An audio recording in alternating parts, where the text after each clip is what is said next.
Baik, Bapak Ibu, materi kita malam ini tentang tokoh yang sangat penting dalam sejarah hidup Israel, yaitu Musa, dan kita akan lihat dari perspektif ia sebagai seorang tokoh mistik ya. Nah, buku yang saya pakai itu adalah karangan William Johnstone, Mistik Kristiani Sang Rusa yang Terluka ya, Sang Rusa Terluka. Nah, kita mulai dulu Ibu Bapak dari kutipan ayat di dalam kitab Keluaran pasal 3 ayat 1 sampai 22. Saya akan membaca beberapa poin. Pada ayat 2 dikatakan, lalu malaikat Tuhan menampakkan diri kepadanya di dalam nyala api yang keluar dari semak duri. Lalu ia melihat dan tampaklah semak duri itu menyala, tetapi tidak dimakan api. Musa berkata, baiklah aku menyimpang ke sana untuk memeriksa penglihatan yang hebat itu. Mengapakah tidak terbakar semak duri itu?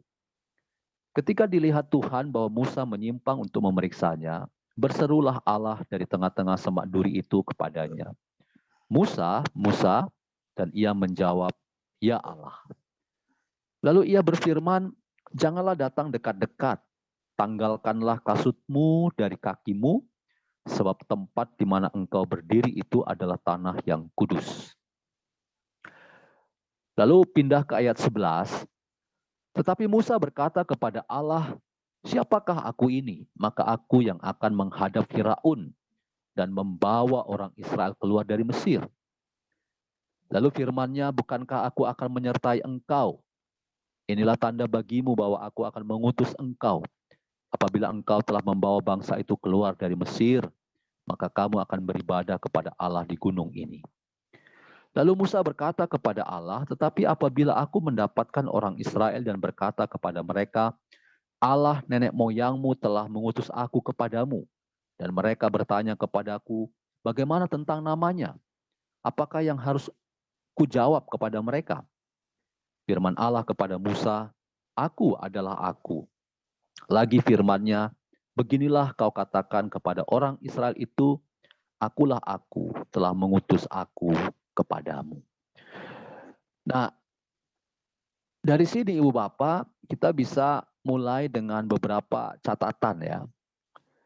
Pertama, bahwa kehidupan mistik itu selalu dimulai dengan sebuah pengalaman Allah yang hadir penuh cinta.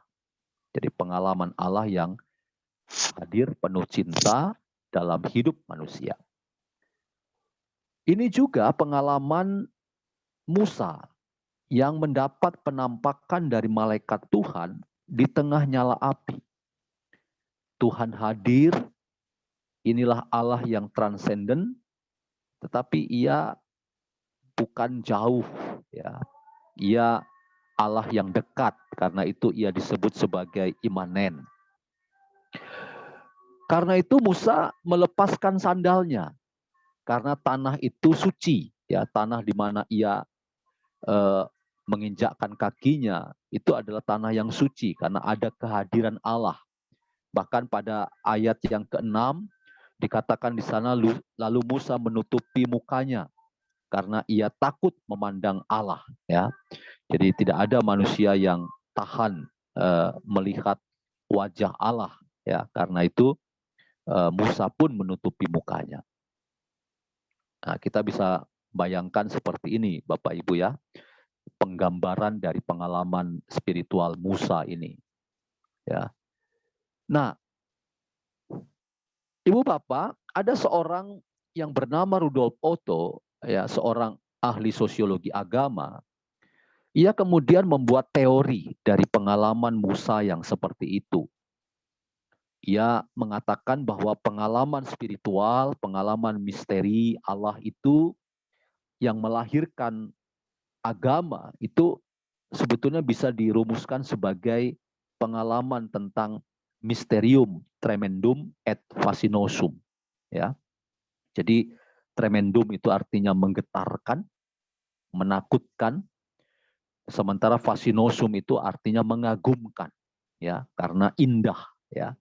Jadi Allah itu di satu sisi menakutkan kita, menggetarkan kita, tetapi sekaligus karena kehadirannya itu begitu indah, ya, membuat kita tertarik gitu ya untuk mendekat seperti Musa, maka disitulah muncul kekaguman kita, ya. Jadi agama itu menurut Rudolf Otto itu ya disebabkan dari penghayatan tentang misteri yang menggetarkan sekaligus mengagumkan. Nah, biasanya api itu menghancurkan, api itu membinasakan. Tetapi api kehadiran Allah ini ya dalam pengalaman spiritual Musa itu tidak membinasakan, ya. Jadi api ini justru memberi hidup, dan dari tengah-tengah semak Musa mendengar dirinya dipanggil Musa, Musa, ya. Namanya dipanggil, tanda ia dicintai sangat istimewa. Jadi ada teologi ya, ketika nama dipanggil itu sebetulnya tanda bahwa kita begitu dicintai, apalagi kalau Allah, ya. Allah itu memanggil kita, nah betapa Allah mencintai kita dengan begitu istimewa. Nah, Allah sendiri juga punya nama, ya. Aku adalah aku. Dan makna dari kalimat ini adalah kehadiran. Jadi Allah itu tidak pernah absen dalam hidup manusia, dalam hidup ciptaannya. Dia bukan Deus absconditus, ya, Allah yang pergi meninggalkan ciptaan. Tapi dia adalah Allah yang hadir, dan kehadirannya adalah kehadiran yang penuh cinta, ya. Kemudian kehadiran Allah itu dinamis. Kehadiran Allah itu penuh gerak, ya. Bahkan tadi pagi dengan kelas teologi hermeneutik, ya, ketika kita bicara teologi ya hermeneutik romantisme, kita bicara tentang model-model, ya, wajah atau penggambaran Yesus. Bahkan ada Yesus yang menari, ya, seni atau gambaran Yesus yang menari, dan itu adalah gambaran tentang Yesus yang dinamis bergerak. Nah, yang mau dikatakan, ya, kehadiranku sendiri akan membimbing engkau dan memberi ketentraman kepadamu. Itu misalnya kita bisa kutip dari Keluaran 33 ayat 14, ya. Allah itu dinamis, penuh gerak, tetapi geraknya Allah itu, ya, itu adalah gerak yang memberi ketentraman, memberi kehidupan.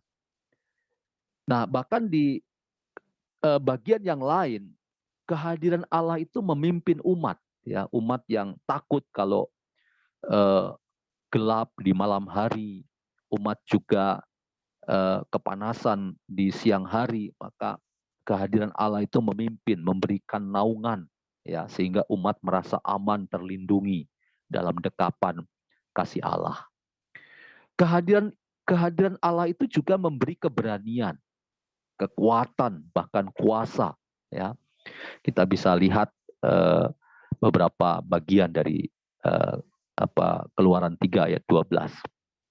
Jadi Ibu Bapak, pengalaman spiritualitas Musa itu adalah pengalaman tentang Allah yang bukan Allah yang diam, ya, bukan Allah yang tidak peduli, tetapi Allah yang penuh gerak, Allah yang peduli, Allah yang dinamis, dan gerak Allah itu adalah gerak yang menghadirkan diri, membimbing, memimpin, memberikan keberanian dan kuasa untuk tidak takut, ya. Nah, kemudian kehadiran yang menuntun merupakan ciri khas dari perjalanan mistik menurut tradisi Yahudi Kristiani. Jadi Allah itu bukan Allah yang tadi itu ya, jauh di sana, tetapi Allah yang dekat.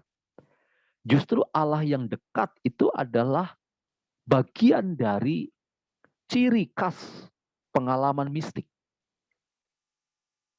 Dan dikatakan dalam Keluaran 33 ayat 16, aku telah mendapat kasih karunia di hadapanmu, yakni aku dengan umatmu ini. Gitu ya. Jadi pengalaman tentang kehadiran Allah itu adalah pengalaman mistik yang menghadirkan kasih karunia pada diri Musa sendiri maupun pada umat yang dia pimpin. Dan pusat hidup mistik atau pusat hidup spiritual Musa adalah persahabatannya dengan Tuhan. Dikatakan di ayat 11 ya, pasal 33.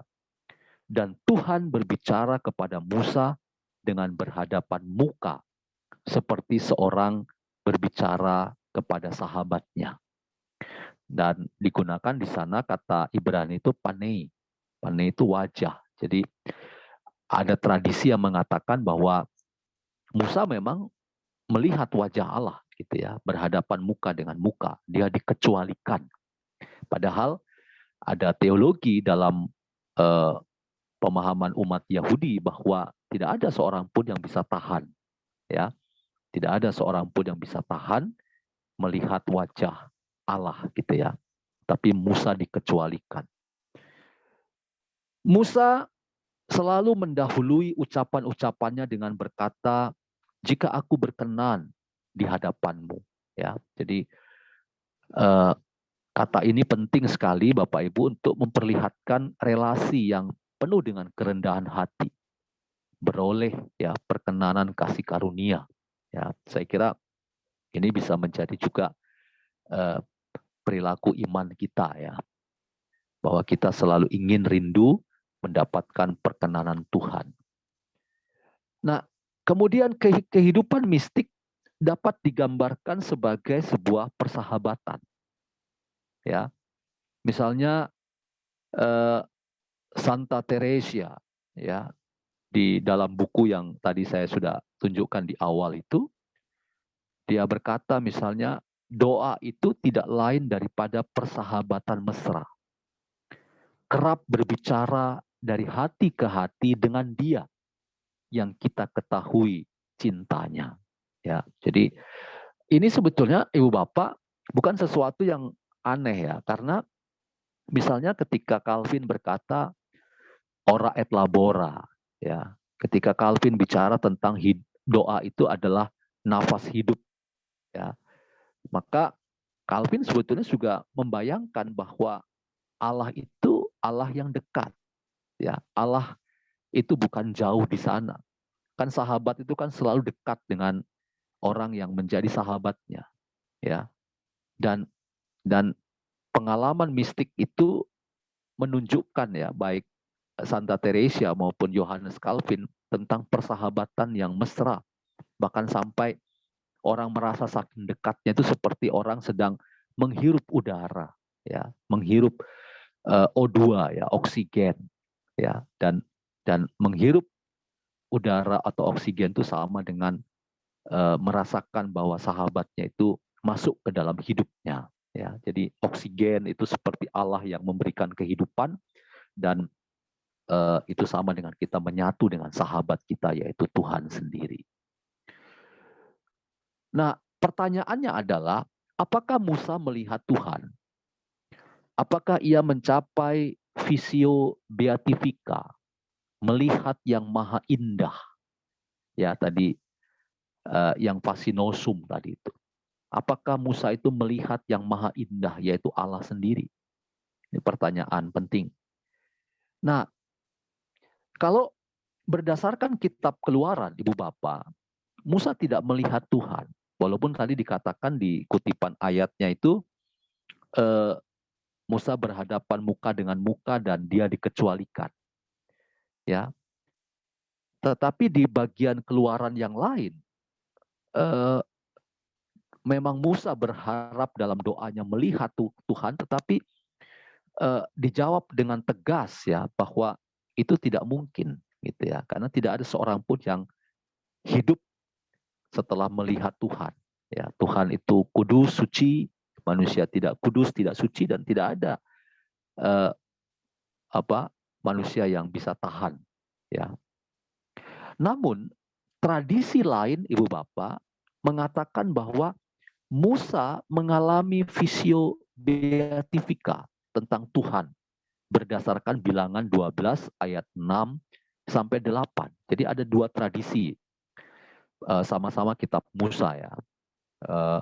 Hanya saja tradisi umum mengatakan bahwa Musa tidak mengalami visio beatifika. Kendati pun Musa mengalami visio beatifika, maka yang diizinkan dilihat itu hanya malaikat Tuhan, bukan Tuhan sendiri, gitu ya. Jadi tadi di ayat-ayat sebelumnya itu, jadi Musa melihat malaikat Tuhan. Nah, misalnya kita lihat Bapak Ibu Keluaran 33 ayat 20, lagi firman-Nya, engkau tidak tahan memandang wajahku, sebab tidak ada orang yang memandang aku dapat hidup. Ya. Tetapi dalam Bilangan 12 ayat 6 sampai 8 ada penjelasan yang berbeda. Ya. Lalu berfirmanlah ia, dengarlah firmanku ini. Jika di antara kamu ada seorang nabi, maka aku Tuhan menyatakan diriku kepadanya dalam penglihatan. Aku berbicara dengan dia dalam mimpi. Bukan demikian hambaku Musa, seorang yang setia dalam segenap rumahku. Berhadap-hadapan aku berbicara dengan dia. Terus terang, bukan dengan teka-teki. Dan ia memandang rupa Tuhan. Ya, mengapakah kamu tidak takut mengatai hambaku Musa? Ia memandang rupa Tuhan. Ya, jadi ada dua tradisi yang menarik ya tentang visio beatifika Musa. Nah, pertanyaannya kemudian, kalau benar Musa tidak melihat Allah, lalu sifat pengalamannya itu disebut apa? Ya, sifat pengalaman spiritual atau pengalaman mistik Musa itu disebut apa? Para ahli terfokus pada gambaran Musa masuk dalam kegelapan. Tuhan turun dinaungi oleh awan tebal. Gunung Sinai diselimuti dengan asap. Ya, dikatakan dalam Keluaran 20 ayat 21, adapun bangsa itu berdiri jauh-jauh, tetapi Musa pergi mendekat gelap yang kelam di mana Allah ada. Ya, jadi Allah ada di dalam gelap yang kelam gitu loh. Jadi ini juga menjadi sesuatu yang paradoks Bapak Ibu. Seringkali kan Allah itu digambarkan sebagai Allah itu terang, ya, Allah itu sumber terang gitu ya. Tetapi coba kita baca ini.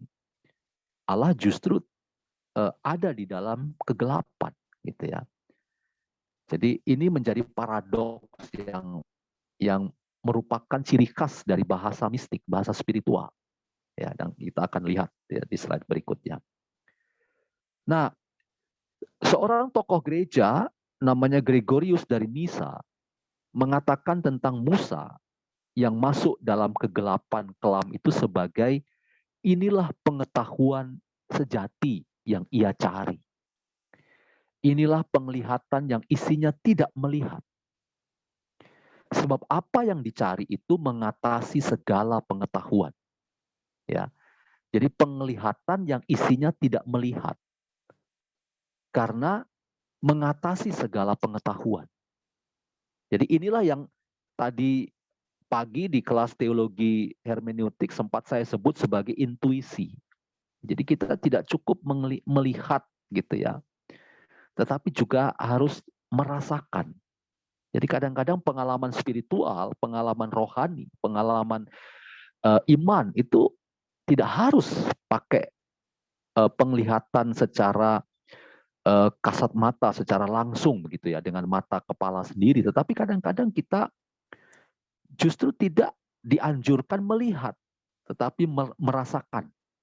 Ya, dan Allah pertama-tama lebih sebagai yang dirasakan daripada yang dilihat. Makanya kan ada kata-kata itu ya, bahwa berbahagialah orang yang tidak melihat namun percaya. Gitu ya. Percaya itu pertama-tama ya merasakan. Bukan pertama-tama soal logika, rasio yang kita pakai. Nah, makanya Gregorius dari Nisa itu kemudian disebut sebagai bapak mistik Kristiani. Dan kutipan ini berpengaruh besar dalam teologi negasi, via negativa, ya. Jadi penglihatan yang isinya tidak melihat, ya. Kan kita sering juga berbicara tentang Allah ya, secara negatif ya, via negativa. Jadi misalnya saya ada 3 ya cara berbicara tentang Tuhan. Misalnya via positiva, ya, via positiva, Tuhan itu maha kasih, Tuhan itu maha kuasa, Tuhan itu maha adil, gitu ya. Itu biasanya kita pakai jalan positiva, ya. Tapi juga ada via negativa. Tuhan itu bukan pohon, Tuhan itu bukan batu, Tuhan itu bukan ini, bukan itu, gitu ya. Lalu ada juga yang terakhir via transformativa. Jadi Tuhan itu kita rasakan ketika ada perubahan hidup yang semakin baik, gitu loh. Jadi kita bisa merasakan Tuhan ada ketika kita melakukan keadilan, kita melakukan kebenaran, kita melakukan kasih, ya. Kasih bukan sekadar teori, bukan sekadar omong-omong, tetapi betul-betul kita praktekkan. Ya, ini cara berbicara tentang Tuhan. Nah, kemudian Ibu Bapak, murid Gregorius dari Nisa adalah Yohanes Salib atau Santo Yohanes Salib. Ia juga mengatakan tentang kegelapan. Tuhan itu sama sekali berbeda dari barang atau orang yang kita kenal. Cinta Tuhan itu begitu berlainan daripada apa yang pernah kita alami. Kemuliaan Tuhan itu terang, begitu memusingkan dan membutakan. Nah, perhatikan Bapak Ibu. Jadi kemuliaan Tuhan itu terang yang membutakan. Sehingga kalau kita mendekati Tuhan, kemampuan-kemampuan pada diri kita jadi goyah. Ya, seluruh arogansi, ya, seluruh egoisme kita itu goyah. Kita nggak ada apa-apanya. Bahkan kita tak sanggup melihat terang yang agung itu, sehingga kita terjebak dalam kegelapan total. Ini kan sama seperti yang beberapa pertemuan yang lalu saya bilang. Ini kan kalau kita satu kali naik kendaraan mobil misalnya, ya, atau motor ya, tiba-tiba papasan dengan mobil yang atau motor yang lampunya pakai standar LED. Wah, itu langsung tiba-tiba ketika ya kelebatan mobil atau motor itu kita pusing juga gitu loh, berkunang-kunang kadang-kadang dan seketika gelap gitu loh. Ini persis seperti Pak Freddy itu ya, sekarang kan sudah kadang-kadang dipakai oleh kampus untuk ngantar-nganter, tapi kalau siang, kalau malam Pak Freddy sudah jarang dipakai karena dia sudah omong kalau lihat lampu, apalagi lampu LED, mobil-mobil itu pusing matanya, kepalanya gitu loh, karena langsung tiba-tiba gelap gitu loh. Nah, seperti itu Bapak Ibu kita bisa memetaforakan gitu ya, menggambarkan apa yang dikatakan oleh Yohanes Salib ini. Nah, inilah sebuah paradoks. Musa masuk ke dalam awan seperti para mistikus lainnya yang memasuki kegelapan, tempat Tuhan bersemayam dalam terang yang tak terhampiri. Bapak Ibu bisa bayangkan ya, memasuki gelap, tapi sebetulnya itu terang, gitu loh, yang tak terhampiri. Ya, jadi inilah bahasa paradoks dan ini juga bahasa mistik. Ya, kita merasakan ya paradoks ketika kita bicara tentang Tuhan. Makanya tadi siang saya menyebut Tuhan itu apa ya? Tuhan itu tidak bisa dikatakan seperti apa. Ya, jadi Tuhan itu nah, Musa adalah orang besar, ya nabi, ya berdasarkan pengalaman mistik yang luar biasa. Musa orang muda, berbicara, tapi berubah karena pengalaman mistik, hingga mukanya bersinar dengan cahaya menyilaukan. Bapak Ibu silakan baca pasal 34 ayat 30 itu ya. Jadi pengalaman mistik Musa itu membuat cahayanya berkilau, dan itu adalah cahaya ilahi atau disebut dengan cahaya kibria, cahaya kemuliaan Allah. Pengalaman mistik Musa ini bukan untuk dirinya saja, ini menarik. Melainkan untuk seluruh umat Israel. Dan ini kemudian dikutip oleh Paulus dalam 1 Korintus 10 ayat 2. Ketika Paulus juga berbicara tentang bahasa yang berbau mistik, dibaptis dalam awan. Nah, ini sebetulnya menunjuk pada ya pengalaman Musa dan orang-orang Israel itu ya.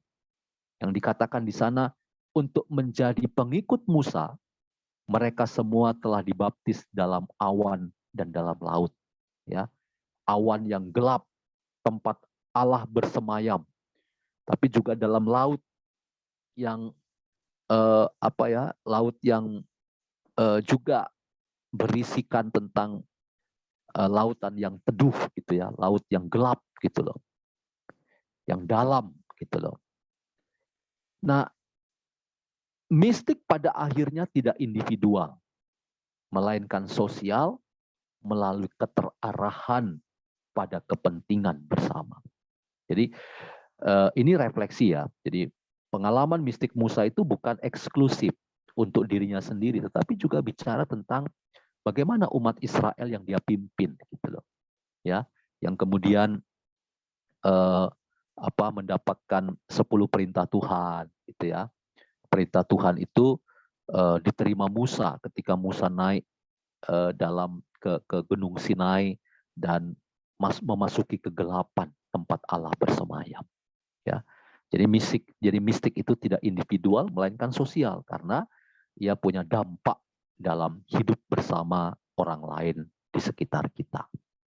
Nah, saya stop di sini, Bu Bapak. Nah, ini materi kita yang pertama ya. Ini materi kita yang pertama.